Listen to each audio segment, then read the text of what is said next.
మీకు సమాధానం చెప్పాను. మళ్ళీ మీరు సపోర్ట్ మాట్లాడితే దొంగను మాట్లాడినట్టు మాట్లాడద్దు. 1 year అగ్రిమెంట్ అనేది ఒకటి ఫీజు అనేటువంటిది ₹1,00,000 ఫీజు ఉంటుంది, ₹50,000 ఫీజు ఉంటుంది. ఫీజే కట్టినాడు అన్నాం అనుకోండి, ఫీజే కట్టినాడు అనుకోండి, బాండ్ ఎక్కడి నుంచి వస్తుంది? ఆయన కట్టింది ఫీజు అన్నారు అనుకోండి, ఫీజు కాదు అవును అనేది డిస్కషన్. ఫీజు అన్నారు అనుకోండి, మీరు కానీ వీళ్ళు కానీ వాళ్ళు కానీ మాట్లాడలేదు కదా.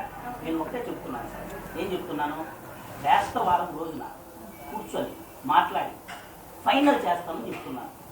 ఎవరో ఒకరు ఇచ్చేటట్లు ఫైనల్ చేస్తాను అంతే. ఎందుకు ఖచ్చితంగా ఇవ్వాలి, ఎవరు ఇస్తారనేది సార్ డిస్కషన్ ఆ రోజు జరిగింది అనుకోండి, ఈ రోజే పెట్టండి, ఆ రోజు పెట్టండి, ఈ రోజే పెట్టండి. మేము వెయిట్ చేస్తాం కదా సార్. డిస్కషన్ అనుకున్న రోజే పెట్టేస్తాం.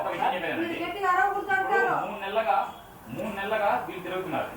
ఇంత డిస్కషన్ పెట్టాలి. 3 నెలలుగా నా దగ్గర తిరగట్లేదు.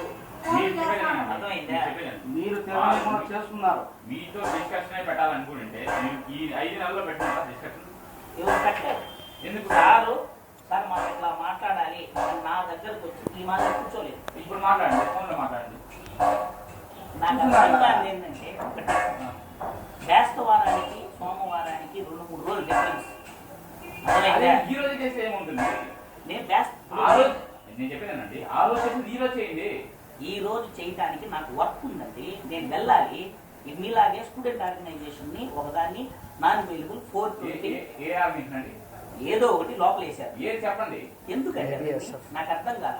ABSF ఏదో వాళ్ళ ఫ్రెండ్స్, అర్థమైందా? స్టూడెంట్ ఆర్గనైజేషన్ వాళ్ళు లోపల వేసారు. వాళ్ళు కార్తీక్ మా ఫ్రెండ్ కాదు. డబ్బులు ఎక్కువ సరే, ఏం ఎక్కువ ఎత్తుకోలేదో నాకు అనవసరం. మాకేం తెలియదండి, సరేగా చేస్తారా?